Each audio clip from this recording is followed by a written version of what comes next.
Hello everyone, welcome to my channel. আমি এখান থেকে ভয়েস ওভার দেওয়ার চেষ্টা করব, তো তোমরা অ্যাডজাস্ট করে নিও। আমি এতে নতুন। চলো স্টোরি নিয়ে কথা বলা যাক। স্টোরির বিষয়বস্তু হচ্ছে একজন কেপপ আইডল আর একজন স্টোরি রাইটারের কাহিনী নিয়ে আজকে স্টোরি আওয়ার স্টোরি। আশা করি তোমাদের স্টোরিটা ভালো লাগবে। তো স্টোরি শুরু করা যাক। জাঙ্কুক যখন কিচেনে রান্না করছিল তখন তাইয়ং এসে পিছন থেকে জাঙ্কুকে জড়িয়ে ধরে। জাঙ্কুক, ড্যাডি, আমি এসে গেছি। তাই? ড্যাডি, হাংরি, আমি তৈরি করছি। না, এইসব নয়। তুমি ক্ষুধার্ত, আগে খেয়ে নাও। না। এবেলা তেয়ং জাঙ্কুকে কিস করতে শুরু করে। জাঙ্কুক তেয়ংকে কিস ব্যাক করে। I need you. Let's introduction. Kim Taehyung, singer, dancer and model. সে এক্সট্রোভার্ট, সবার সাথে সহজে মিশে যেতে পারে। আর অন্যদিকে তার হাজবেন্ড জিওন জাংকুক ইন্ট্রোভার্ট, কেউ সাথে সহজে মিশতে পারে না। প্রফেশন একজন সিক্রেট নোবেল রাইটার। আমরা এফএফ রাইটারও বল, কারণ তোমরা এফএফ রাইটার একটু ভালো বুঝবে। তার সম্পর্কে এখনো কেউ জানে না। I want more, daddy. তোমার ক্ষুধা পেয়েছে না নিশ্চয়? বাট তোমাকে দিয়ে তো আমার ক্ষুধা মিটে যায়, তাই না ড্যাডি? জাঙ্কুক নিজেকে আরো বেশি হার্ড ফিল করে।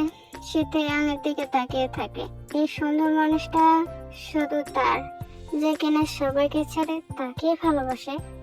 এবার চলো জেনে নিই তাদের একে অপরের জুটি কিভাবে তৈরি হলো। ফ্ল্যাশব্যাক। তাইয়ং, ইয়েস ড্যাড, তোমার গ্র্যান্ডপা তোমার সাথে কিছু কথা বলতে চাই। Okay dad. তাইয়ং তার গ্র্যান্ডপার কাছে যায়। তাইয়ং, মাই গ্র্যান্ডসন। ইয়েস গ্র্যান্ডপা, বলো তুমি কি বলতে চাও। আমি জানি তুমি খুব ব্যস্ত, আর তোমাকে অনেকেই পছন্দ করে, কারণ তাদের মনে হয় তুমি তাদের জন্য পারফেক্ট। গ্র্যান্ডপা, কি বলতে চাচ্ছ বুঝিয়ে বলো। আমি আমার এক ফ্রেন্ডকে কথা দিয়েছিলাম যে আমি তার গ্র্যান্ডসনের সাথে তোমার বিয়ে দেব, তাই তোমার তো বিয়ের বয়স হয়েছে এখন, তাই না? মানে, ও, তো আচ্ছা, সে কিরকম? সে হ্যান্ডসাম, বিউটিফুল, ইংলিশ পার্সোনালিটি। সে একটু ইন্ট্রোভার্ট, প্রফেশন একজন রাইটার। ড্যাড, জ্ঞানটা এটা কিভাবে করতে পারে? তার ফ্রেন্ডসের গ্র্যান্ডসন, যে কিনা একটা বাচ্চা ছেলে, তার সাথে আমার বিয়ে কিভাবে? দেখো তোমার গ্র্যান্ডপা যেহেতু ডিসিশন নিয়েছে, তাহলে তিনি নিশ্চয়ই ঠিক ডিসিশনই নিয়েছেন। তুমি তার সাথে একবার দেখা করে দেখতে পারো। যে তুমি জানো আমার পেছনে সারাক্ষণ কিভাবে মিডিয়ে পড়ে থাকে।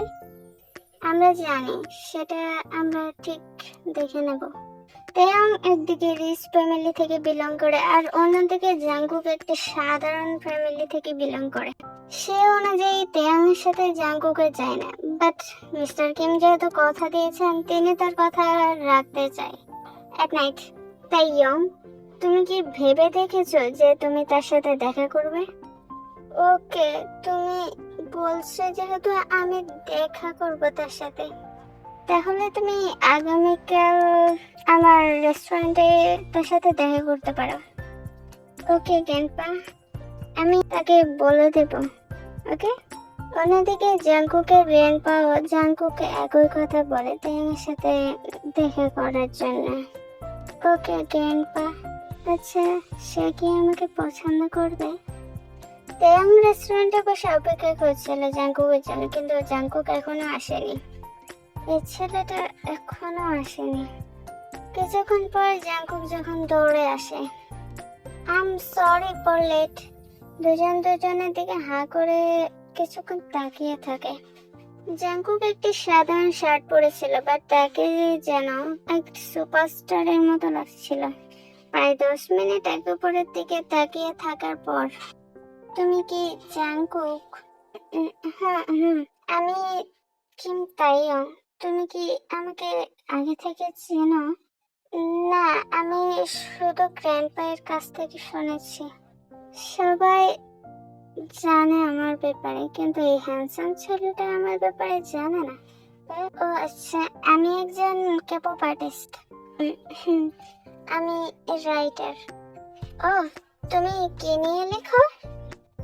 Romantic story. রোমান্টিক স্টোরি, আচ্ছা, আমি কি তোমার আইডি পেতে পারি? শিওর। জাঙ্কুক আমার সাথে তার ওয়েবসাইট অ্যাকাউন্ট শেয়ার করে। ধন্যবাদ। আপনাকেও ধন্যবাদ। না, তুমি আমাকে তুমি বলে ডাকতে পারো, তাহলে আমি খুশি হব। ওকে, এখন আমি আসি, পরে দেখা হবে জাঙ্কুক। Okay, by. রাতে আমি একটা সিগারেট অ্যাকাউন্ট খুললো এবং জাঙ্কুকের অ্যাকাউন্টে ঢুকে দেখে সেখানে অনেক ফলোয়ার্স। এত বেশি? সে কি বেশি রোমান্টিক স্টোরি লেখে? আমার কি এটা ট্রাই করা উচিত? তেয়ং জাঙ্কুকের স্টোরিগুলো দেখে, সেগুলোতে স্টোরিতে মিলিয়ন রিডার্স ছিল। সে একটা স্টোরি সিলেক্ট করে এবং সেটা পড়তে শুরু করে। পড়তে পড়তে সে নিজেকে হার্ট ফিল করতে শুরু করে। স্টোরি অনেকটা রোমান্টিক ছিল। সে এত রোমান্টিক স্টোরি লেখে, যা স্টোরি পড়ে আমি হার্ড হয়ে গেছি। সে কি রিয়েল লাইফে এতটা রোমান্টিক হবে? আমি দেখতে চাই। আমি এখন কি করব? আমার কি করা উচিত? হঠাৎ তার একটা কল আসে। ও হ্যালো। ওহো তায়ঙ্গি, আমি আগে থেকে জানতাম যে তোমার একটা পার্টনারের প্রয়োজন। তুমি আগে বললে আমি বোগামহিয়াংকে বলে তোমার সেটআপ করিয়ে দিতাম। জিমিন না, থামো। বোগামহিয়াংকে আমি শুধু একটা ফ্রেন্ড, ভাই হিসেবেই দেখি, এর পিছু কিছু না। ওহ, তাহলে এবার কি হবে? আমি কাকে খুঁজবো? জিমিন, তোমার কাউকে খোঁজার দরকার নেই, খোঁজা হয়ে গেছে। ওহো, আমাকে বলনি, তোমার বেস্ট ফ্রেন্ডকে। সে নিশ্চয় অনেক হট সেক্সি হবে, তাই না? তাই যার কথা ভেবে ভেবে তুমি এখনো পাগল হয়ে যাচ্ছ? থামো জিমিন, আমি তাকে আজকে প্রথম দেখেছি। ও, একটা খাতায় এই অবস্থা, তারপর কি অবস্থা হবে ভাবো। আমার বেস্ট ফ্রেন্ডকে কি আমি পাবো? জিমিন, আমি মঙ্গল গ্রহে চলে যাচ্ছি না যে তুমি আমাকে পাবে না। মঙ্গল গ্রহে যাচ্ছ না, বাট পার্টনার তো পেয়ে গেছো, তাই না? আচ্ছা, তুমি বিয়ে কি অফিসিয়ালি করবে নাকি সিক্রেটলি? আমি ভাবছি এটা এখন সিক্রেট রাখা উচিত। তুমি তো জানো টক্সিক পেনদের ব্যাপারে। ওকে, তুমি যে এটা ভালো বোঝো সেটা করো, বাস আমাকে তার সাথে দেখা করাতে হবে। আমিও দেখতে চাই কে যে তোমার মন চুরি করে বসে আছে। Wait Jimin. Okay okay, other side. Jungkook শুয়ে শুয়ে তেঙ্গের কথাই ভাবছিল। সে অনেক হ্যান্ডসাম, সে একজন ক্যাপপ আর্টিস্ট। সে কি আমাকে চয়েস করবে? সে আসলেই খুব বেশি সুন্দর, অনেক বেশি, আমার ভাবনার থেকেও বেশি। ক্যাম্পা, আমি বিয়েটি করতে চাই। এটা তো অনেক ভালো খবর। আমি তাহলে জাংকুকের গ্র্যান্ডপাকে বিষয়টা জানিয়ে তোমাদের বিয়ের দিন তারিখ ঠিক করে নি। গ্র্যান্ডপা, আরেকটা কথা বলো। তাই এটা আমাদের মাঝে রাখা উচিত আপাতত, সিক্রেটলি। ওকে, কোনো সমস্যা নেই। তেমনি গ্র্যান্ডপা সেখান থেকে চলে যায়। তুমি রাজি হয়ে গেলে? এটা কি শুধু তোমার গ্র্যান্ডপার কথা নাকি? না ড্যাড, আসলে আমার তাকে ভালো লেগেছে, আর আর তাই আমি সিক্রেটলি করতে চাই। বিষয়টা আমি বুঝতে পেরেছি। Toxic pain, right? That Jungkook এখনই আমাকে কিম বললো তোমাদের বিয়ের দিন তারিখ ঠিক করতে সেখানে আসবে। রিয়ালি গ্র্যান্ডপা, তুমি কি খুশি জাংকুক? না মানে আমি, তুমি বলেছো তাই এটা আমি করতাম। মাই গুড গ্র্যান্ডসন, তাইয়ং তার ভাবনায় ডুবেছিল। অবশ্যই ভাবনাটা জাঙ্কুকই ছিল। তাই জিমিন চমকে উঠলে, কেন, কোন গ্রহে ছিলে তুমি? আর্তে ছিলাম। আর্তে ছিলে, যাই হোক, মন তো আর এই আর্তে ছিল না। বলো সে পৃথিবীর নাম কি যেখানে তোমার মন ছিল? জিমিন বলো। জাংকুক। জাংকুক, ওহো। তো বলো, কবে থেকে ডেট করছো? ডেট? আরে এটা জ্ঞান পায় চয়েস ছিল।